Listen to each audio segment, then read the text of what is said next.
Good evening and thanks for tuning in. I'm Ann Powell with the WJTS News. Kimball Electronics Incorporated will soon be looking for a new vice president. The company announced Wednesday that Vice President, General Counsel, Chief Compliance Officer, and Secretary John Cawley will be retiring on December 31st. Cawley is a long-tenured member of the executive team and enjoyed a distinguished career with the company. He will be succeeded by the Associate General Counsel and Assistant Secretary Douglas Haas. Another phone scam is circulating around Dubois County. The sheriff's office says they've received several reports of getting calls from someone advising that they're from Spectrum and asking for payment with gift cards.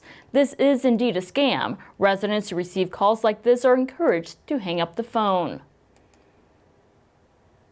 The Huntingburg City Council moved forward to sell a piece of property on 4th Street, located at 317 East 4th Street, known by the public as the China Walk building. It was acquired by the city back in January. The city plans to advertise the property starting on November 12th, with the intent to start receiving bids on November 26th for a 14-day period ending on December 10th at 4 p.m. Council members voted to set up the minimum bid price at $105,000. This price is based on the additional funds the city has placed into the property, plus the average of 2 appraised prices made when the city acquired the building. 3 special ceremonies took place around Dubois County on Veterans Day to commemorate the centennial of the Tomb of the Unknown Soldier. Members of the Dubois County Chapter National Society Daughters of the American Revolution gathered at the historical Alexander Schoolhouse, historical site in Jasper, the Willenman House in Ferdinand, and the Veterans Monument Park. We'll hear remarks from those events in a newscast tomorrow. Jasper Municipal Gas employees will be making rounds around the city over the next several weeks. The department continues their annual gas leak survey in the central area of the city of Jasper. City personnel will be checking meters outside of your home or business and will have proper identification with them. The survey is mandated by both state and federal laws and local area businesses. This does include testing and pressure feeder mains. If you have any questions, you can call the gas department at 812-482-5252. CACD Project Warm is seeking to help more households that need firewood to heat their homes over the winter season. Project Warm is a program where seminarians from St. Meinrad Seminary and School of Theology collect, chop, and deliver wood to those who need it to heat their homes. Project Warm delivers firewood within a 20-mile radius of St. Meinrad and will deliver up to 8 loads to one location during the season. For households beyond that 20-mile radius, arrangements can be picked up to pick up the firewood from the St. Meinrad location. To place a firewood order, call 812-357-6611. The operator will assist in placing those orders. Households need to contact their local energy assistance office to validate their eligibility for energy assistance vouchers. Deliveries are scheduled to begin later on this month.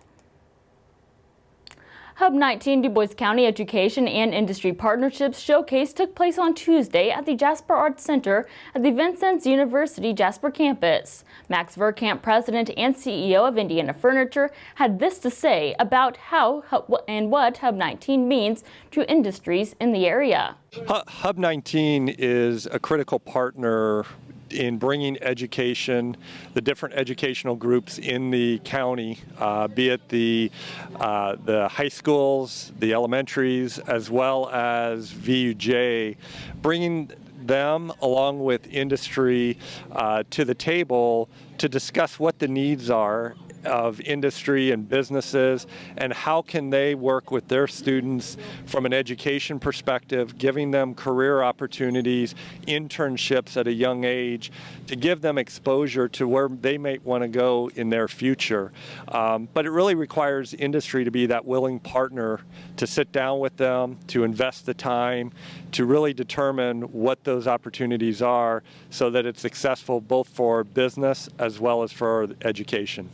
Christian Bloom, the dean of VUJC, described the partnership between VUJC and Hub19. I think the best way to describe it is a partnership, innovation.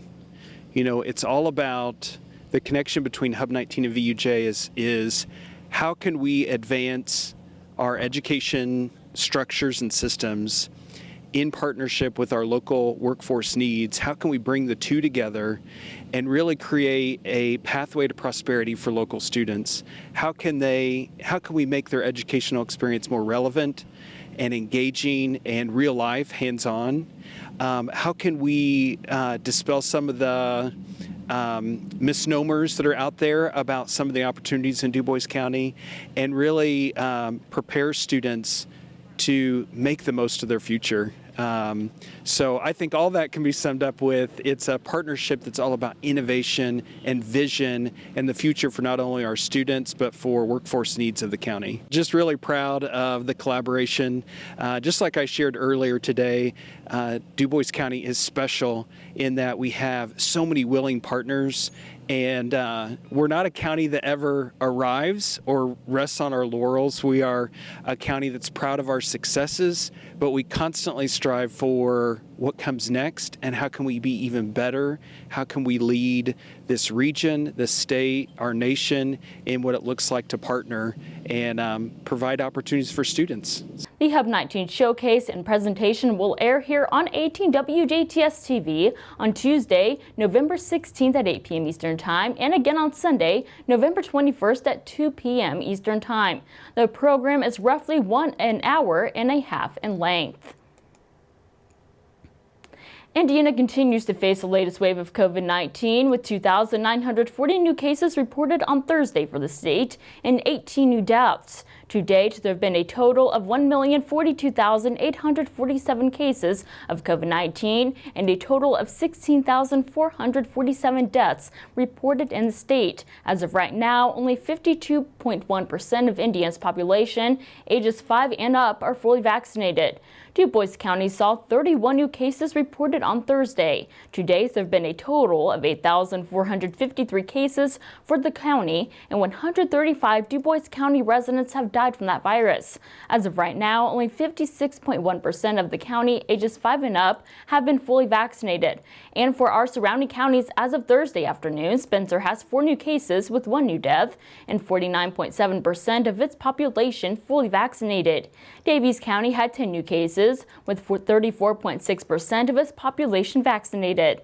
Martin County reported 4 new cases on Thursday, with 40.5% of its population vaccinated. Lawrence County has 18 new cases and 1 new death, with 47.9% of its population vaccinated.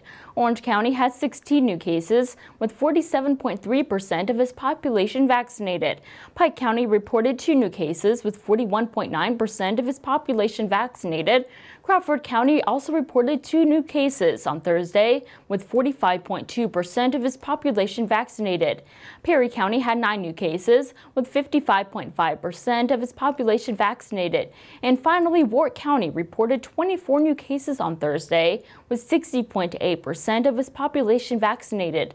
5.5% of ICU beds for Indiana District 10 are used for COVID-19 alone.